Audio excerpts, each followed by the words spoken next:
बातमीला सत्याचा आधार म्हणजेच निर्भीड विचार।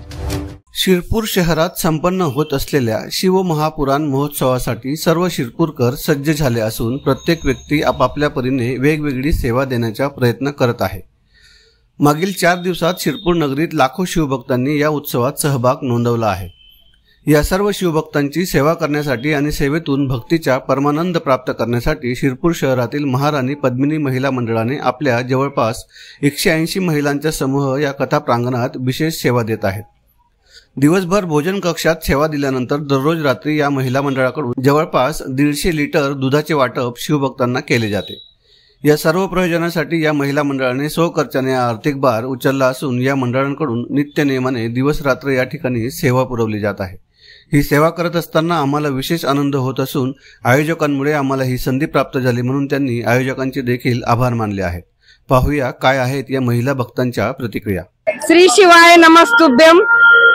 आमचा राणी पद्मावती महिला ग्रुप शिरपूर, आमच्या या ग्रुपने सकाळी 7 वाजेपासून तर रात्रीचे 10 वाजेपर्यंत पूर्ण सेवेला समर्पित झाले आहे।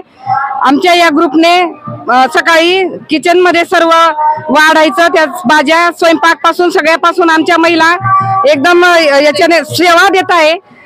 आणि रात्री दुपारी पण कथा ऐकून परत 4 वाजेपासून तर रात्री आमचा परत 8:30 पासून आमच्या मंडळाकडून आमची दुधाची सेवा देत आहे। आणि रात्री भजन कीर्तन सर्व करून रात्री परत 1 वाजता घरी जात आहेत। आम्हाला सेवेची संधी दिली आयोजकांचे आमच्या महाराणी पद्मिनी ग्रुप कडून खूप खूप आभार। श्री शिवाय नमस्तुभ्यम। माझे नाव प्रतिभा पुष्पराज जाधव।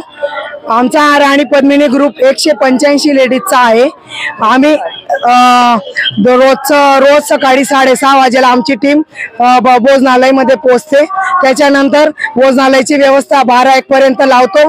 अर्धा ग्रुप आमचा पद्मिनी ग्रुप तिथे ठेवतो आम्ही व्यवस्थेला।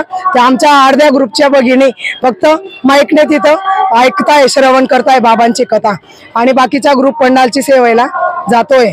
पण बाबा हेमंत भाऊंनी जी आणलेलं आहे शिरपूरमध्ये शिवमहापुराण, ते शिवमहापुराण शिरपूरला सिंगापूर बनवेल असंच आम्हाला सगळ्यांना वाटून राहिलं। म्हणून मी हेमंत भाऊंचे खूप खूप आभारी आहे आमच्या ग्रुप कडून।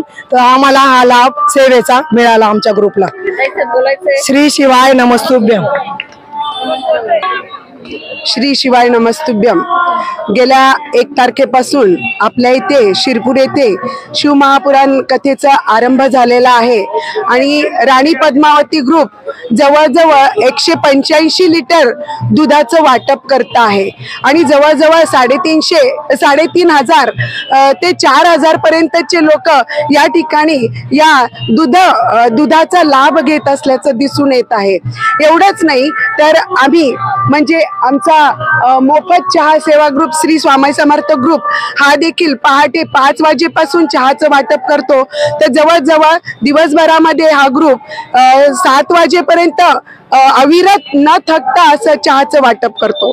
आणि एवढंच नाही तर आमचे भारत दादा यांनी आम्हाला हा पंडाल उपलब्ध करून दिलेला आहे आणि त्या ठिकाणी त्यांच्या मिसेस निलिमाताई आणि त्याचबरोबर माझे मिस्टर तखतसिंग जमादार आणि त्याचबरोबर गोकुळसिंग दादा आमचे व्याही मंडळी आहेत, त्यांनी देखील या ठिकाणी सकाळी 7 वाजता चहा आणि पोहेचं मोफत सेवा आयोजित केलेली आहे।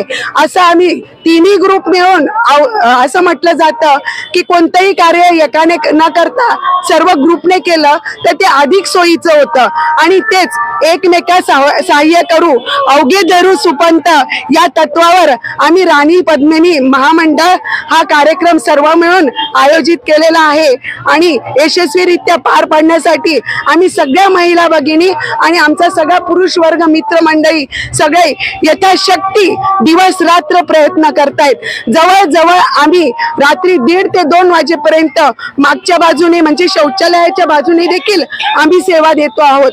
अशा पद्धतीने आमचं कामकाज हे पहाटे 5 वाजेपासून सुरू होत आहे तर रात्री 2 वाजेपर्यंत आम्ही या ठिकाणी सगळ्या महिला भगिनी पुरुष मंडळी अविरत न थकता आम्ही आमचा प्रयत्न करून आम्ही यथाशक्ती आमचं योगदान देत आहोत।